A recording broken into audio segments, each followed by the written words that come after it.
Beyond hand technique, from just watching you play, you seem to have a pretty good bit of independence and being able to play sort of, some linear sort of ostinato, separate independent patterns and whatnot. And I know I didn't really do independence exercises per se, but I did study like Afro-Cuban stuff, and the interpretation of that on the kit forces you to do that anyway. And it's done within a musical context, so I think it's a good way to learn. Oh, yeah. Did you spend any particular amount of time specifically on sort of independence?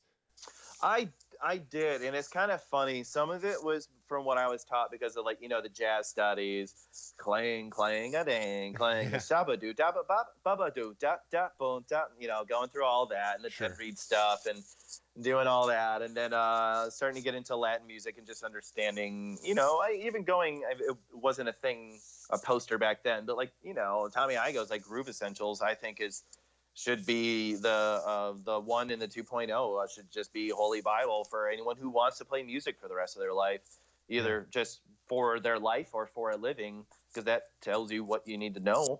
Mm-hmm. Versatility. And a lot of it is because I know when I tried Afro-Cuban stuff, I always felt like I was falling off a cliff. Yeah.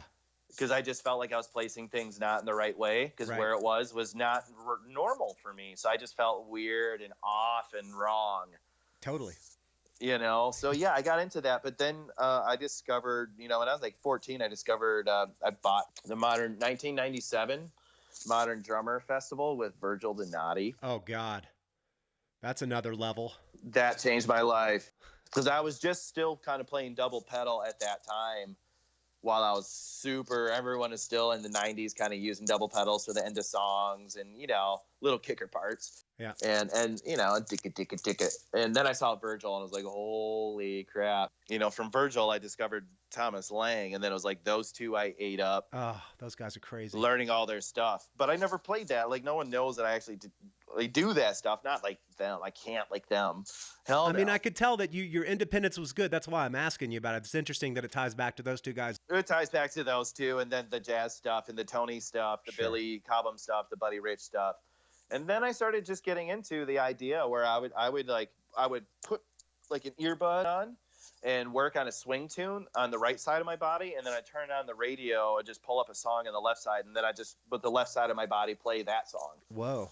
So I just started like pulling up songs that don't match, things not in the key, not the same style, not the BPM, and I just started learning how to do that to challenge myself to hear it. Wow. Then I started challenging myself in my head. I would visualize my limb playing, maybe it's a 1 EN, 2 EN, 3 EN, 4 EN. I visualize my hand playing that on the ride cymbal, right? As I'm meditating this and hearing it.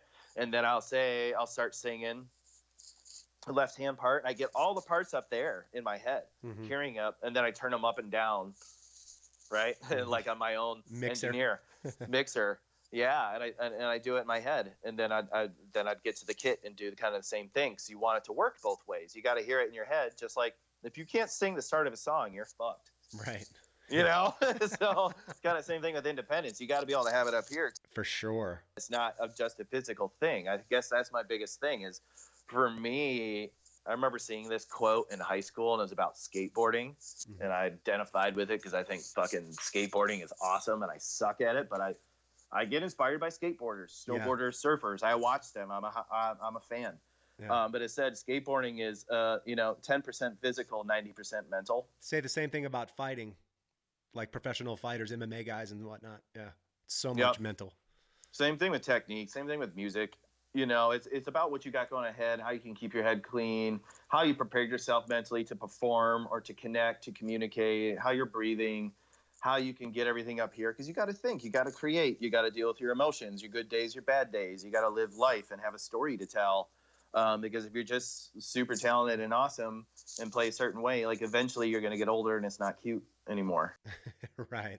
Or eventually people are like, well, you do all that stuff, but we don't want to hire you because you can't play backbeat. Sure. Roundabout technique.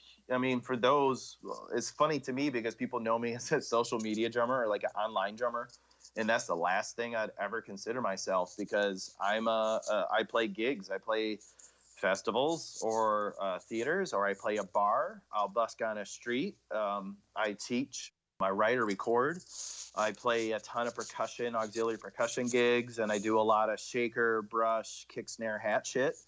Like, I'm a meat and potatoes, more like a aspiring, trying to be a Steve Jordan, Questlove, Steve Gadd at most type of player, you know, is in a studio and as a side guy. And then when I go and do clinics or online shit, that's me just being Scotty, having fun on the drums and things I like to discover. And if you go and see me doing my groups, you'll see me doing all that weird shit. But it all applies to the venue.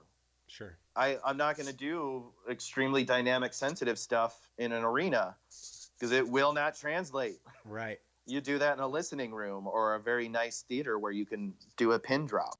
Mm-hmm. You can do it in a studio because you can overdub or you have mics. Right. Everything has its place. Yeah. I think it was what a lot of people, I think if I could say anything to the younger generations, if you got, 250,000 followers and you're awesome at posting all your videos, get ready when you're busy because you got to communicate with humans and do rehearsals, and people are going to tell you they don't like you and they don't like what you're doing and how you play, and you have to learn to bite your tongue, and something I had to learn too. And so that's another part. People got to see a lot of shades to survive if you want to do it for a living.